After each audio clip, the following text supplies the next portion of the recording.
अगर किसी ने आजादी का आंदोलन नहीं देखा है, नौजवान पीढ़ियां बैठी है, अगर उन्होंने आजादी का आंदोलन नहीं देखा है तो गुलामी की प्रक्रिया देख लो। अरे वाह वाह वाह वाह वाह वाह, आपको पता ही नहीं लग रहा है और चीजें किस तरह से किधर जा रही हैं। अब विदेशी आक्रांता उपनिवेशवादी जिनसे टीपू सुल्तान लड़े थे, वो खैबर का दर्रा पार करके या समुद्री रास्ते से नहीं आते, मोबाइल, इंटरनेट, लैपटॉप के जरिए आते हैं। और उनके लिए जीपीएस और लोकेशन का काम वो करते हैं जो माता का सीता का पता लगाने लंका गए थे और सोने की चमक देखी तो वहीं की नागरिकता ली।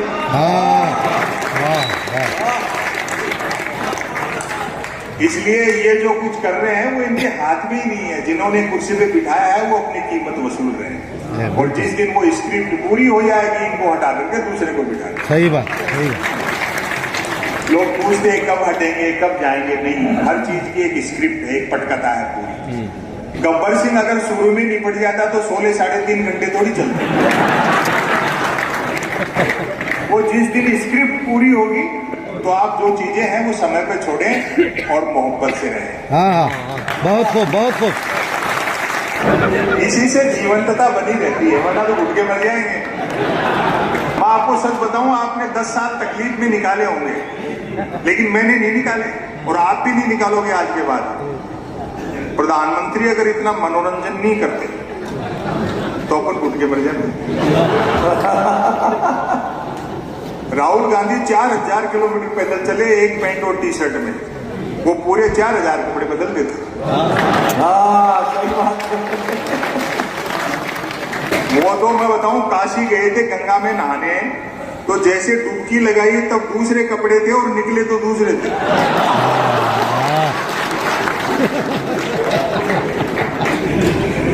इमरान भाई कह रहे हैं कि आज जलेबी का जिक्र मत करिए। हरियाणा का यार, हरियाणा में चुनाव आ रहे हो, जनता की मोहब्बत थोड़ी आ रही है।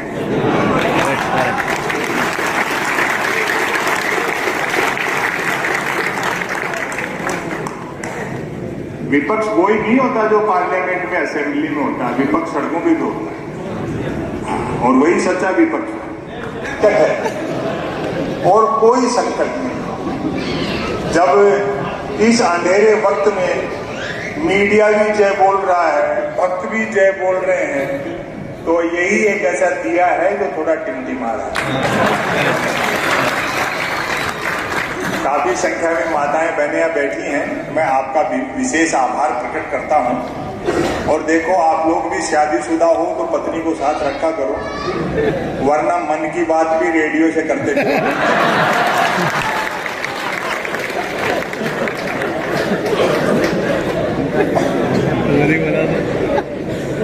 व्यापारी संन्यास कर रहे हैं और सन्यासी व्यापार में सोच रहे हैं। इस देश में सब मूर्खताओं से बड़ी चहल पहल है। झटका और हलाल पर बहस हो रही है और बकरे की कोई मर्जी नहीं पूछ रहा। भाई उसकी भी तो सलाह पूछ लो। लेकिन भगवान राम भी जानते हैं कि उनके लिए जो कुछ किया गया उसमें भक्ति कितनी है और पॉलिटिक्स कितनी है, वरना अयोध्या में थोड़ी हारते।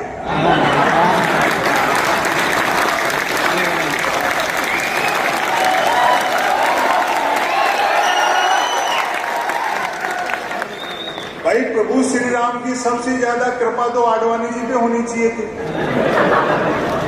लेकिन आडवाणी जी भले आदमी, उनको थोड़ी मालूम था कि मोदी जी पांव छूने के बहाने जमीन खींच लेंगे।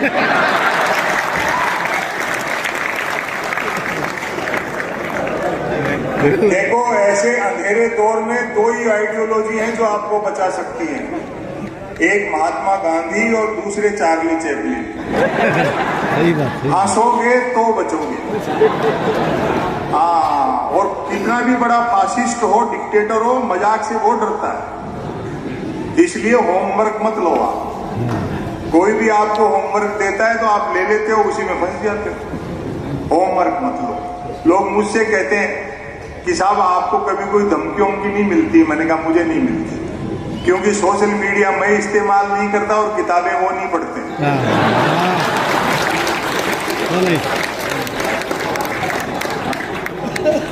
और मैं समझ जाता हूं कि कौन होमवर्क दे रहा है, मैं लेता नहीं। एक दिन तो एक इनकम टैक्स के बड़े अधिकारी ने मजाक की, बोले सरकार के खिलाफ, व्यवस्था के खिलाफ इतना तीखा मत बोला करो वरना किसी दिन छापा वापा वाले भिजवा देंगे। मजाक थी, मेरे परिचित थे। मैंने कहा साहब भिजवा दो। गबन के नाम पर एक हिंदी के राइटर के घर में लाइब्रेरी में प्रेमचंद के गबन उपन्यास के अलावा क्या मिलेगा? और अगली जो बात मैंने कही उस पर आपकी मोहब्बत मिलनी चाहिए। मैंने कहा फिर भी ऊपर के दबाव में जबरदस्ती भिजवाओगे छापा वाले तो हम भी बीजेपी ज्वाइन कर लेंगे।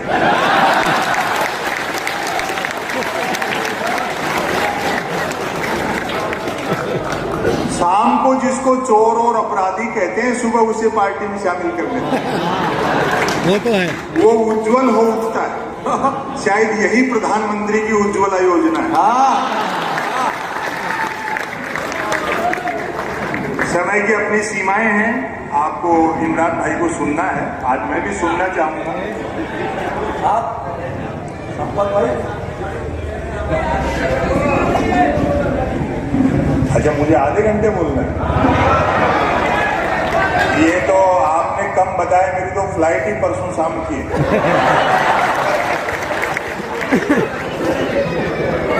मीडिया के लोग यहाँ बैठे हैं,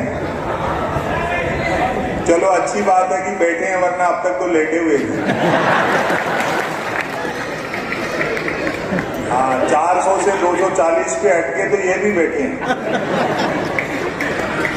क्या उधम मचाया, हालांकि गलती इनकी नहीं है।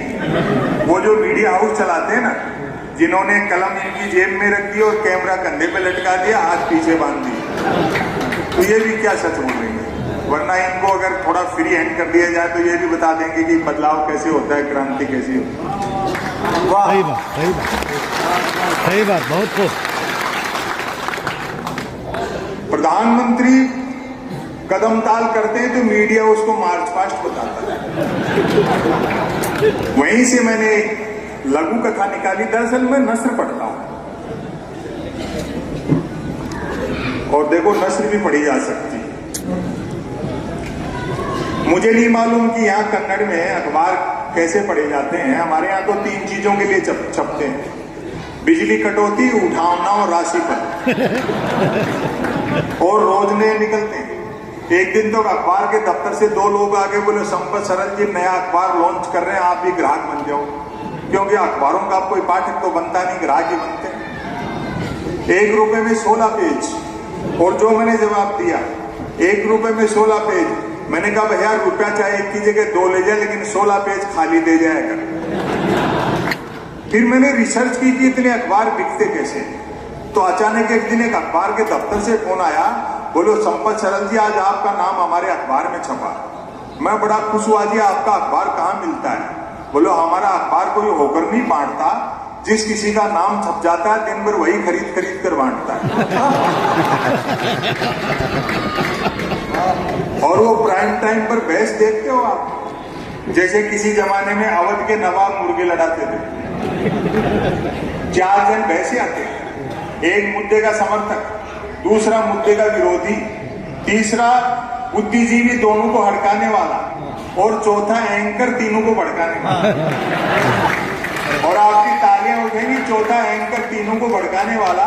बहस होनी होती है गरीबी की रेखा पर, और करते रहते हैं रेखा की गरीबी पर। वहीं से मैंने एक छोटी सी शॉर्ट स्टोरी निकाली, जिसे हिंदी में लघु कथा कहते हैं। सुनिए साहब। ब्रेकिंग न्यूज, खबर कैसे तानी जाती है। आत्मनिर्भर नामक राज्य में डिजिटल क्रांति भले ही होने को थी, पर न्यूज क्रांति हो चुकी थी। न्यूज चैनल खबरें तलाशते नहीं, गढ़ते थे, और देते नहीं, फैलाते थे। ब्रेकिंग न्यूज की तो मारामारी रहती थी। अब कहानी यहां से शुरू होती है।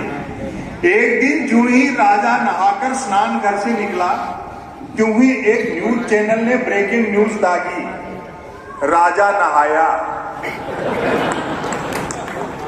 दूसरे न्यूज चैनल ने खुशी जाहिर की, राजा आज भी नहाया। तीसरे न्यूज चैनल ने अटकलें लगाई, राजा क्यों नहाया। चौथे न्यूज चैनल ने नई जानकारी दी, राजा पहली बार नहाया। 5वें न्यूज चैनल ने आत्मनिर्भरता की पुष्टि की, राजा खुद नहाया। और इस बार आपकी तालियां रुकेंगी नहीं, 6ठे न्यूज चैनल ने रहस्योद्घाटन किया, राजा पानी से नहाया।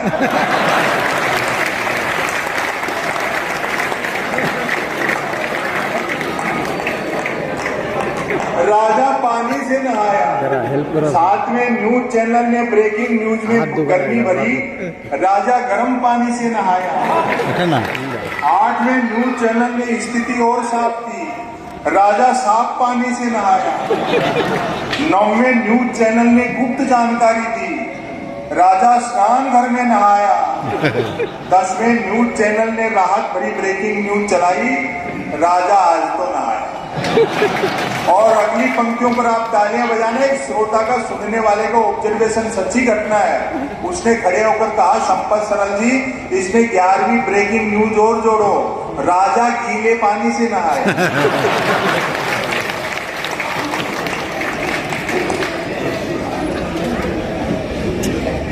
भ्रष्टाचार में तो देखो कमी आई है, रेट डबल हो गए, गारंटी आती है। और कोई परिवर्तन नहीं आया। अप्लाई एक ने किया, एग्जाम में दूसरा बैठा, इंटरव्यू तीसरे ने फेस किया, नौकरी मिली चौथे को और करता रहा 5वां। वेतन 6ठे ने उठाया और पेंशन हुई 7वें की। अब आपकी मोहब्बत मिलेगी, जबकि 7वें की डेथ तभी हो गई थी जब पहले ने अप्लाई किया। हम कैसा समाज बना रहे हैं? विकास ये नहीं है कि कितने एक्सप्रेस वे बने, कितने फ्लाईओवर बने, कितनी वंदे भारत चली और कितनी एक्सप्रेस ट्रेनें चली, कितने हवाई जहाज हुए। ये तो जरूरतें हैं, समय के हिसाब से घटती बढ़ती रहती है। ये नहीं थी तब भी आदमी चल रहा था। असल विकास ये है कि समाज में भय, लालच, ईर्ष्या, अहंकार, झूठ और बेईमानी कितने घटे। मैं बधाई देना चाहता हूं मैसूर के प्रशासन से। सैकड़ों साल की एक परंपरा है यहाँ दशहरा उत्सव की, और उस बहाने मेले लगते हैं। छोटे छोटे दुकानदार अपनी चीजें सजाते हैं और लोग अपनी जरूरतें पूरी करते हैं। यही मोहब्बत है, यही हिंदुस्तान है, ये मेले। Very good, very good. आप क्या खाएंगे, क्या पहनेंगे, ये तो सोचो। आप क्या पढ़ेंगे, ये तक भी कहीं और से तय हो रहा। प्रेमचंद की एक कहानी ईदगाह है हिंदी में, उसे इसलिए सिलेबस से हटा दिया कि अगर गांव में मेले लगेंगे और हामिद अपनी दादी के लिए चिमटा मेले से खरीदेगा तो मल्टीनेशनल कंपनियों के ब्रांडेड चिमटे ऑनलाइन कैसे बिकेंगे। बहुत सही है। इसलिए ये मेलों की जो संस्कृति है ये जिंदा रहनी चाहिए। जब तक आप दुनिया की इकोनॉमी नहीं समझोगे तब तक आप पॉलिटिक्स नहीं समझ सकते। चाहे वो हमास और इजराइल का झगड़ा हो, चाहे वो यूक्रेन और रशिया का झगड़ा हो, चाहे और कहीं के झगड़े हों, दो चीजें हैं। फिर इसके बाद एक आर्टिकल सुना दूंगा। एक होता है बाजार और एक होता है बाजारवाद। बाजार हर युग की जरूरत है, दोनों में अंतर ये है, बाजार का मतलब है जरूरत के हिसाब से चीजें बनाना और बाजारवाद का मतलब है चीजें बना करके जरूरत पैदा करना। अब हथियार बना लिए तो लड़ो, उनके लिए ये युद्ध, ये आतंकवाद इंडस्ट्री है। दवाई बना ली, अब महामारी पैदा करो। तो चीजें बना करके जरूरत पैदा करते हैं। और अब विदेशी आक्रांता, अगर मैं एक निवेदन और कर दूं, ये पूरा समय इस दौर के लिए मैंने बहुत लिखा है, मेरी किताबें हैं राजकमल प्रकाशन से। अगर किसी ने आजादी का आंदोलन नहीं देखा है, नौजवान पीढ़ियां बैठी है, अगर उन्होंने आजादी का आंदोलन नहीं देखा है तो गुलामी की प्रक्रिया देख लो। अरे वाह वाह वाह वाह वाह वाह। आपको पता ही नहीं लग रहा है और चीजें किस तरह से किधर जा रही हैं। अब विदेशी आक्रांता, उपनिवेशवादी जिनसे टीपू सुल्तान लड़े थे, वो खैबर का दर्रा पार करके या समुद्री रास्ते से नहीं आते, मोबाइल, इंटरनेट, लैपटॉप के जरिए आते हैं और उनके लिए जीपीएस और लोकेशन का काम वो करते हैं जो माता का सीता का पता लगाने लंका गए थे और सोने की चमक देखी तो वहीं की नागरिकता ली।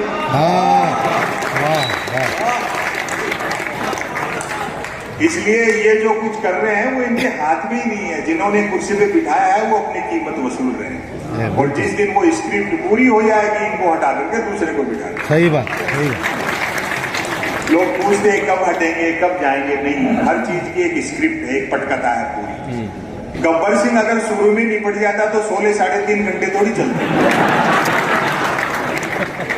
वो जिस दिन स्क्रिप्ट पूरी होगी तो आप जो चीजें हैं वो समय पे छोड़ें और मोहब्बत से रहें। हाँ, बहुत खूब, बहुत खूब। गहरा सोचें और इस मोबाइल को थोड़ा सा दूर रखें। ये भी आपको होमवर्क देता है। आदमी के पंजे में मोबाइल क्या है, आदमी खुद मोबाइल के पंजे में आ गया। इसके फायदे भी बहुत हैं, लेकिन ये दुधारी तलवार है। एक रचना में आपको सुना। वैसे तो सब कुछ इंटरनेट पे है, हम कवि और शायर तो इसलिए चल रहे हैं कि आप लोगों की याददाश्त कमजोर है।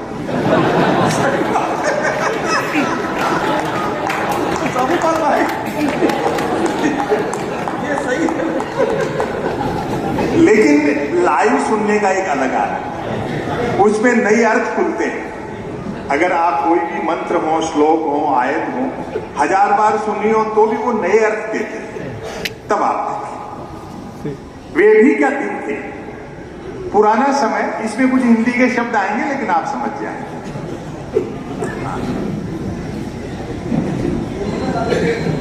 सुहेल बैग साहब, आप दिखते रहना, पेमेंट के चेक इन्हीं के पास है।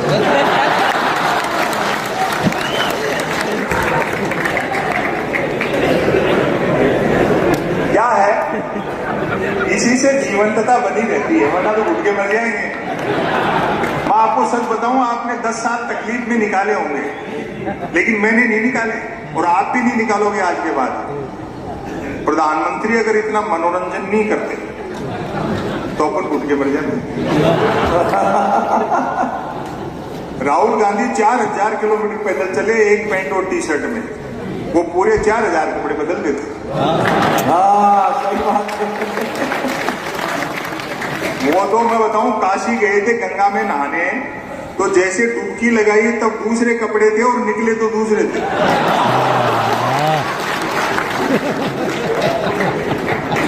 तो होमवर्क मत लो और मजे करो। ये सब बीमारियां सोशल मीडिया की।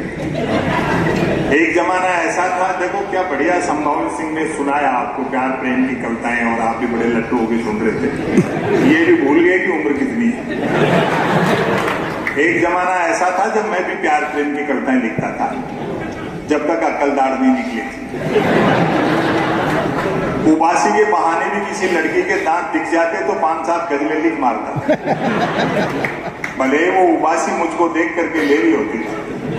और एक निवेदन कर दूं, माताएं बहनें बड़ी संख्या में बैठी हैं, प्रकृति के कुदरत के सृष्टि के नियम बदल सकते हैं, औरत के प्रति पुरुष की मानसिकता नहीं बदल सकती। बात अच्छी लगे तो माताओं बहनों को ताली बजानी है, इनके तो खिलाफ बोल रहा हूं। प्रकृति के कुदरत के सृष्टि के नियम बदल सकते हैं, औरत के प्रति पुरुष की मानसिकता बदल ही नहीं सकती। मर्द की फितरत होती है, अर्थी के रास्ते में भी औरत मिल जाए तो 80 साल का मुर्दा भी वाइब्रेशन मोड बना करता है।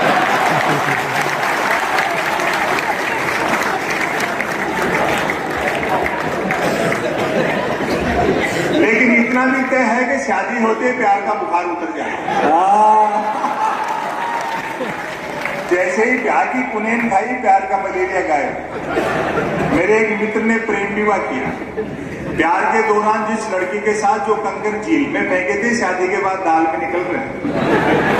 और ताली तो इस बात पर बजाओगे, जिस लड़की को लेकर भागा था अब उसको देखते ही भागता है। ये अच्छा है, वाह। शादी के 3 दिन बाद मिला, मैंने कहा नया नया प्रेम विवाह किया, पत्नी को लेकर सिनेमा जाए, शहर सपटक करके मंदिर मंदिर भटकता है। बोलो भाई साहब, सुना है जोड़े ईश्वर बनाता है, बस उसी को ढूंढना है।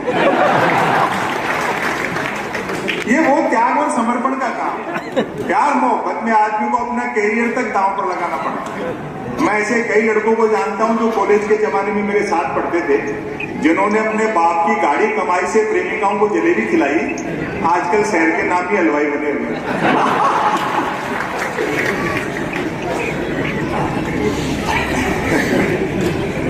इमरान भाई कह रहे हैं कि आज जलेबी का जिक्र मत करिए। हरियाणा का यार, हरियाणा में चुनाव आ रहे हो, जनता की मोहब्बत थोड़ी आ रही है।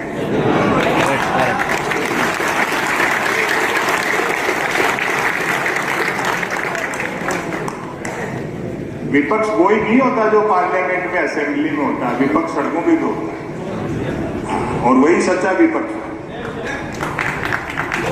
अब आप सुनिए, वे भी क्या दिन थे। पुराने समय में सुविधाएं कम थी, रोमांच हो, संघर्ष था, सुख भले ही कम था लेकिन रोमांच खूब था। वहीं से मैंने एक रचना निकाली, वे भी क्या दिन थे। सुनिए, पहली पंक्ति से पढ़िए। बैठिए बाबूजी, मैं तो 5 मिनट ही बोलूंगा। ये तो फिर भी धड़ल्ले से जा रहे हैं। मेरे टाइम तो कई लोग बंद मोबाइल कान के लगा के निकल गए।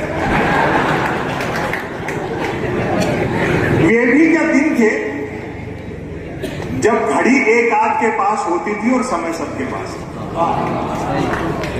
और अगली पंक्ति पर आपकी मोहब्बत मिलेगी।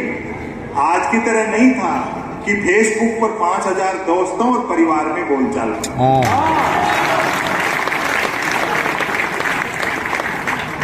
आप लोग 2 पैसे देते हो, हम कवियों के शायरों के घर चलते हैं, हम थोड़ी सुविधापूर्ण जिंदगी जीते हैं, हमारे बच्चे अच्छी स्कूलों में पढ़ते हैं। उसके बावजूद ये कवि सम्मेलन और मुशायरा हमारे लिए धंधा नहीं है, एक मिशन है।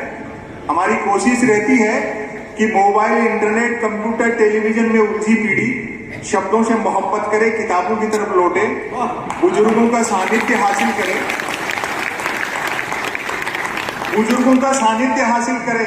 दोस्तों, एक निवेदन कर दूं, दुनिया की कितनी भी एडवांस टेक्नोलॉजी हो, उजाला बनाया जा सकता है, धूप नहीं बनाई जा सकती। तो ये उर्दू हिंदी के लोग जो रात रात पर जाग करके जो काम कर रहे हैं, आप बड़े मनोयोग से सुन रहे हैं। पुराने समय के सुख देखें, तब मोबाइल तो क्या, लैंडलाइन फोन तक नहीं होता था, अतः झूठ सिर्फ आमने सामने मिलने पर ही बोला जाता था। खान पान शुद्ध था और याददाश्त अच्छी थी। हर व्यक्ति को 7-7 पीढ़ियां याद रहती थी, अपनी भी और गाली गलौज होने पर दूसरों की। हमारी प्राथमिक शिक्षा तो ऐसी थी, प्राइमरी एजुकेशन, हमारी प्राथमिक शिक्षा तो ऐसी थी जिसमें शिक्षा प्राथमिक नहीं थी। हमारा 50 बच्चों, 3 अध्यापकों, 2 पेड़ों और 1 कमरे का स्कूल हुआ करता था। आज तो इतने के बल पर लोग यूनिवर्सिटी चला रहे हैं। पढ़ाई लिखाई को लेकर कतई तनाव नहीं रहता था, क्योंकि हम स्टूडेंट और अध्यापकों के बीच, टीचर्स के बीच एक समझौता था कि सप्ताह में 3 दिन वे स्कूल नहीं आएंगे और 3 दिन हम। बोलचाल में राजस्थानी का इस्तेमाल होता था, अपनी मातृभाषा जैसे आप कन्नड़ बोलते हैं, बोलचाल में राजस्थानी का इस्तेमाल होता था। हिंदी सिर्फ शहरों तक सीमित थी, और अगली पंक्तियों पर आपकी तालियां रुकेंगी नहीं। हिंदी सिर्फ शहरों तक सीमित थी और अंग्रेजी तो पीने के बाद ही बोली जाती थी।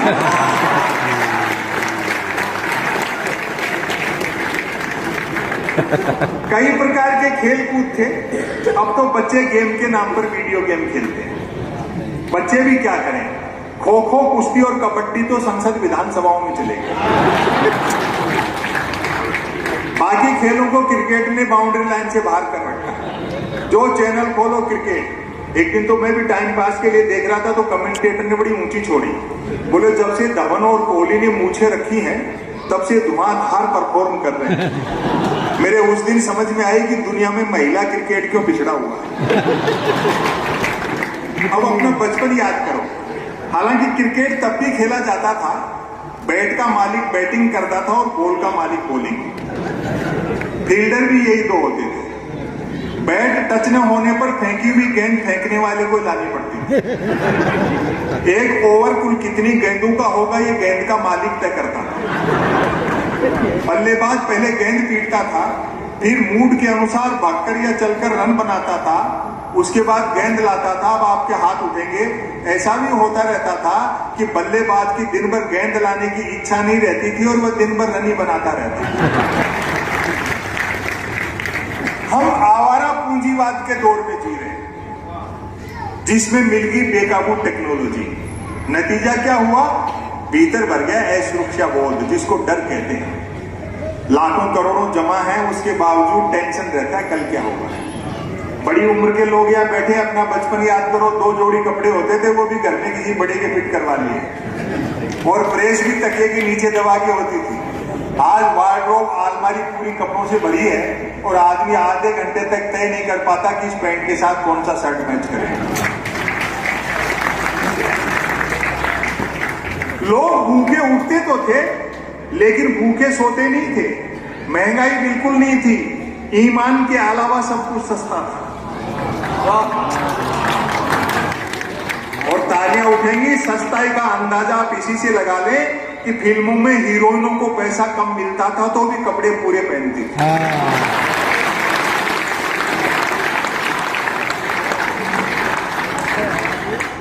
उन दिनों रामलीलाएं मनोरंजन का प्रमुख साधन हुआ करती थी। रामलीला होती थी, सभी धर्मों के लोग देखने जाते थे, और उसमें किरदार भी दूसरे धर्मों के लोग निभा लेते थे, कभी ऐसी बातें नहीं। उन दिनों रामलीलाएं मनोरंजन का प्रमुख साधन हुआ करती थी, जिनमें महिला पात्रों का रोल भी पुरुष ही किया करते थे। रामलीला वालों का गले मिलने और गले पड़ने का समय अलग अलग होता था। रामलीला मंडली गांव की धर्मशाला में ठहरती थी। हम बच्चे दिन में धर्मशाला में जाकर देखते थे कि गत रात ही एक दूसरे के जानी दुश्मन रहे बाली और सुग्रीव साथ साथ ताशपत्ती खेल रहे। शूर्पणखा मंथरा के लिए चाय बना रहा है, और हर पुरुष की जो घर में औकात है, चटाई पर बैठा रावण रात को आरती में आए पैसों का हिसाब मंदोदरी को दे रहा है। लोग पैदल चलते थे और पद यात्राएं करते थे, जो कि पद प्राप्त करने के लिए नहीं होती थी। कुछ एक के पास साइकिलें होती थी जो 4 रोटियों में 40 का एवरेज देती थी। कारें मोटरसाइकिलें तो छोड़ो, बसें तक गिनती की हुआ करती थी। जहाज और हवाई जहाज तो हम किताबों में देखते थे और कॉपियों के बनाते थे। याद आती है वे मीटर गेज की कोयले के इंजन वाली गाड़ियां। तय करना कठिन था कि ट्रेन और यात्रियों में कौन किसको ढो रहा है। उनकी स्पीड का तो यह हाल था कि घंटे 8 घंटे का सफर होता था तो भी लोग 3 वक्त का खाना बांध कर चलते थे। ट्रेन में चढ़ने में जितना पसीना आता था, उतरने में उससे अधिक आता था। अब आप व्यंग देखें, यात्री काट की सीटों पर काट के उल्लू बने बैठे रहते थे। डिब्बे में डफली वालों का गाना बजाना चलता रहता था। और भारतीयों की साइकोलॉजी देखना, और अगर पकड़ लो तो मुझे बताना, मुशायरे का कार्यक्रम है, आप ठीक से समझ जाओगे। डिब्बे में डफली वालों का गाना बजाना चलता रहता था।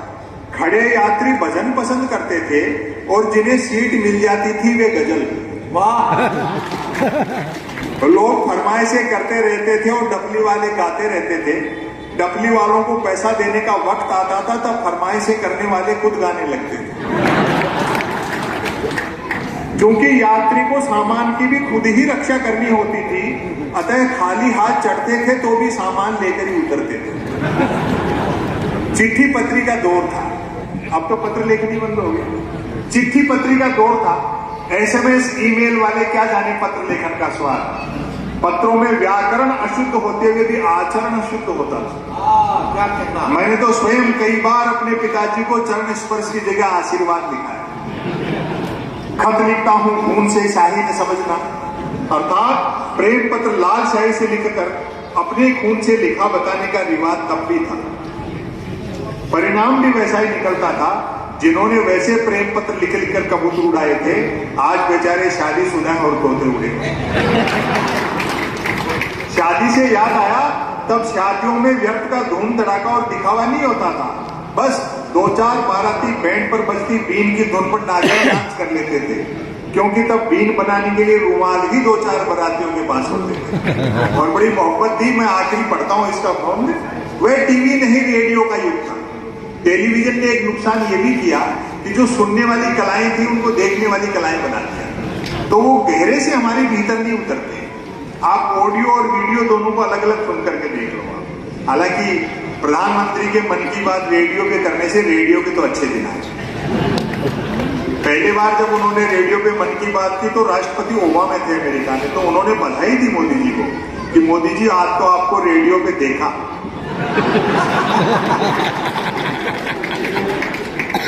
वह टीवी नहीं रेडियो का युग था। व्यक्ति बंदूक मिले बिना लाइसेंस के रख सकता था, किंतु रेडियो के लिए लाइसेंस अनिवार्य था। बिना लाइसेंस का रेडियो नहीं बजा सकते थे, जो पोस्ट ऑफिस में रिन्यू कराना पड़ता था हर 10 साल बाद। ऐसे भी दिन देखे हमने, किंतु रेडियो के लिए लाइसेंस अनिवार्य था। याद आते हैं अमीन सयानी का बीना का गीत माला, जसदेव सिंह की हिंदी कमेंट्री, कृष्ण कुमार भार्गव, देवकीनंदन पांडे और रामानंद प्रसाद सिंह के समाचार। और अब मोहब्बत मिलेगी गर्दन झुकाकर बीबीसी तो ऐसे सुनते थे जैसे आज बीबी से सुनते। देखो दुनिया मोहब्बत से चलती है, और राहुल गांधी जी ने भी कहा मोहब्बत करो, और गांधी का भी यही कहना था मोहब्बत। जब जंगल में आग लगती है तो न तो वो बरगद बचते हैं जो हवा को आंधी में बदलते हैं, और न वो बांस बच पाते हैं जो आपसी रगड़ से चिंगारी पैदा करते हैं। अंतिम में पंक्तियां सुना करके अपनी जगह लूं, उसके बाद इमरान प्रतापगढ़ी जी को सुनेंगे। आखिरी पंक्ति पर मुझे तालियों से विदा करना, वरना पूरा लेख फिर से शुरू कर दूंगा। ये बिल्कुल सही किया। और आखिरी जो 2 पंक्तियां हैं, ऐसा नहीं कि हमने तरक्की नहीं की, लेकिन कीमत ज्यादा दे दी। एक्सप्रेस हाईवे से 10 किलोमीटर नीचे उतरो, हिंदुस्तान आज मिलती है। 15-20 रुपए में पानी की बोतल मिलती है तो तरक्की नहीं है। सरकारों के गालों पर तमाचे हैं कि प्रजातंत्र में 70 साल में सरकारें देश को शुद्ध पानी नहीं पिला पाई। वाह, सच है, मैं विदा होता हूं। सच है, गन्ने का रस सूख जाए तो वह लाठी रह जाता है। तब हमारा जीवन कछुए की तरह था, आज हम खरगोश की तरह दौड़ रहे हैं, अर्थात भाग सब रहे हैं और पहुंच कोई नहीं रहा। वाह वाह वाह वाह।